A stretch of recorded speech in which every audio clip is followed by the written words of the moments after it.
Hi friends, இப்போ நம்ம பொரிச்ச கொழுக்கட்டை செய்யலாம். அதுக்கு இட்லி அரிசி ஆட் பண்ணிக்கோங்க. இப்போ கொஞ்சமாக பச்சை அரிசி ஆட் பண்ணிக்கோங்க. துவரம்பருப்பு ஆட் பண்ணிக்கோங்க. இதில் கடலைப்பருப்பு ஆட் பண்ணிக்கோங்க. இப்போ இதை நல்லா 2 வாட்டி கழுவிட்டு தண்ணி ஊற்றி 2 மணி நேரம் ஊற வச்சுக்கலாம். அப்புறமா தான் ஆட்டணும்.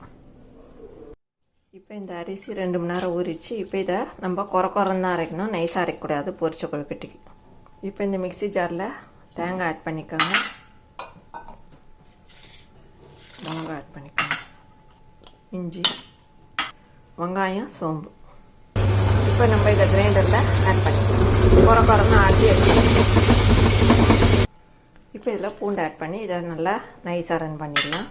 இப்போ நம்ம இதை அரைச்சதை இந்த மாவில் ஆட் பண்ணி ரன் பண்ணிட்டு எடுத்துடலாம். இப்போ இந்த குறப்பு இருந்தால் போதும் ஃப்ரெண்ட்ஸ். இப்போ இதில் நம்ம வெங்காயம், கருவேப்பிலை ஆட் பண்ணிக்கலாம். கொஞ்சமாக கொத்தமல்லி ஆட் பண்ணிக்கோங்க. இதுக்கு தேவையான அளவு உப்பு ஆட் பண்ணிக்கோங்க. இப்போ இது எல்லாத்தையும் ஒன்றா நல்லா மிங்கிள் பண்ணிவிடுங்க. நம்ம இந்த இட்லி தட்டில் எண்ணெய் ஸ்ப்ரே பண்ணி தடவிட்டு வச்சிடலாம். இதில் கொஞ்சம் கொஞ்சமாக வச்சிடும்.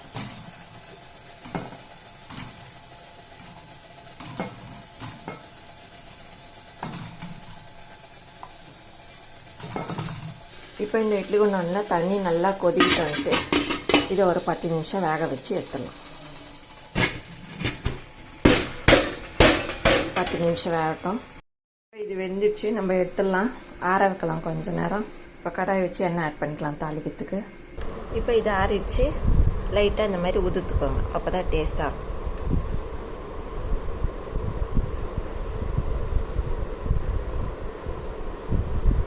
இப்போ இது எல்லாமே உதுத்தாச்சு. இப்போ இதை தாளிச்சிடலாம். கடுகு ஆட் பண்ணிக்கோங்க. பெருங்காயம் ஆட் பண்ணிக்கோங்க.